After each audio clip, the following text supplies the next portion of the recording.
We continue to talk a little bit about Ben Carson. He is holding the line against Donald Trump in New Hampshire and also in Iowa. Other candidates may be paying the price. For example, Florida Governor Jeb Bush is down in those polls, although we should mention holding in Iowa. Wisconsin Governor Scott Walker is a different story. He has seen his numbers plunge dramatically. Margie O'Mara is a Democratic pollster, managing director of Purple Insights and co-host of the weekly podcast, The Pollsters.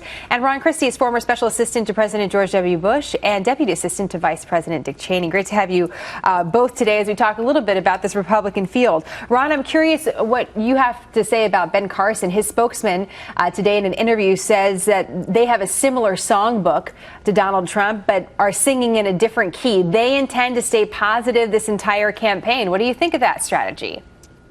Well, good afternoon, Jenna. I think it's a smart strategy. I think when you look around the country, I think a lot of Americans are saying politicians in Washington are making all sorts of promises, and of course, once those promises are made and they get elected, then they, of course, decide to act in an entirely different way. And so you look at Donald Trump, you look at Ben Carson, and Carson in particular, running a very sunny campaign. He's not criticizing his opponents directly, but talking about his vision for the future. So I think as we head now past Labor Day and voters are starting to pay attention more to the candidates, what they're saying, what they're doing, I think Carson's going to be a force to be reckoned with. Margie, what do you think of the sunny campaign that Ron just described? Do you think it's a campaign that independents will love? It's hard to say. I mean, overall, if you look at the polling overall favorables of all the candidates, Carson is actually one of the candidates who is the most net favorable. I mean, there aren't a lot of candidates on either side of the aisle that are more favorable than unfavorable. And the downside is you have a lot of Republicans who are turning to outsiders. They're feeling alienated from their party. Pew shows a record number of folks across the country are unfavorable toward both parties, and that movement has come from Republicans who are turning away from their party. But you may find some candidates, whether it's whether it's Donald Trump or Ben Carson, consolidating Republicans by moving them farther to the right. And it's unclear whether that's going to appeal to the swing voters that are needed for any candidate to win. What do you think about that, Ron? What do you think about the independents? Because soon enough we'll be talking about them, who are really the deciders in the elections. Do you think that then Ben Carson can sustain his popularity with independents as we move on through this campaign? I think he could. I think he, again, going to Margie's point, I think it really goes to the fact that a lot of people are looking for something different. They're not really with the notion that we should have the career politicians just permanently in power in Washington.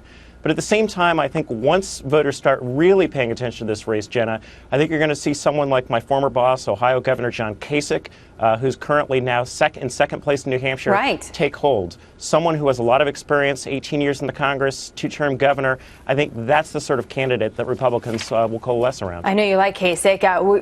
As you mentioned, made a move in New Hampshire. He's somebody that we're watching, as we're also watching other governors, Margie, like Scott Walker, for example, not be able to live up to expectations, at least for right now. Ben Carson obviously sees some sort of an opportunity, fundraising or otherwise, in San Francisco, but you see other candidates going in a different direction. Jeb Bush not going to San Francisco.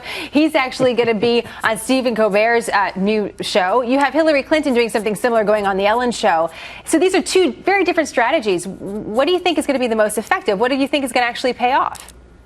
Well, there's not any one event that can turn around a candidate's misfortune. I mean, Jeb Bush has been net unfavorable for a long time, this whole year. I think going out and showing a lighter side for a candidate is always a good sign. It's often always positive. It doesn't mean it can turn around failing fortunes. If you have candidates like Walker and Bush, they need a positive moment. They need a few positive moments to snowball to change the direction that they've been going, and also to take some of the oxygen away from the two front runners currently who are getting lots and lots of attention. You know, the New York Times today, Ron, is talking about Donald Trump and saying that Republicans are growing increasingly concerned, that's the first line of this article, with his inflammatory language, thinking that it's going to damage the party. Margie referred to this a little bit in one of her early answers. I'm curious of whether you think this is a real issue, a real concern for the GOP, or something that is being drummed up by the media, given that you see Ben Carson's success.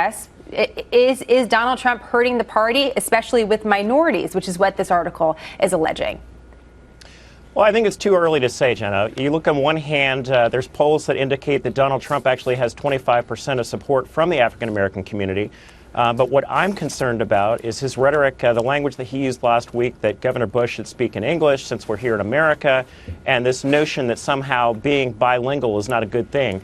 I think it turns off a lot of people. His numbers with Hispanics are terrible and are in a free fall. And I do think ultimately it is a bad reflection of our party. That's not who we are. That's not what we believe. We believe in inclusiveness. And I think Mr. Trump's language here has been very divisive and hurting the party. Interesting. So, Margie, Ron agrees with that, says this is a real risk. But then you see candidates, and some are referring to Scott Walker, saying, he's trying to borrow a little bit of Trump to try to get some of his numbers up. Is that short-time move going to elicit a long-term gain for some of these candidates? I don't even know if it necessarily has a short-term gain. I mean, you see Donald Trump doing well. Nonetheless, he has the worst numbers, as Ron noted, the worst numbers of any Republican candidate among Latinos. And even Republican voters, even Republicans, half of Republicans support a pathway to citizenship with some requirements. And I don't believe that in order to win a Republican primary, you must have this incendiary extremist language that Donald Trump has had. I don't think that that's required. And if you have other candidates following suit, I think it's going to really damage the Republican brand, where you have Republican strategists say they need to get 40% of the vote among Latinos. And with that kind of language, you simply can't. And it brings us full circle to Ben Carson, doesn't it? Where we began this conversation. Someone that's picking a different path and seeing some results for that. Margie and Ron, great to have you both. Thank you very much.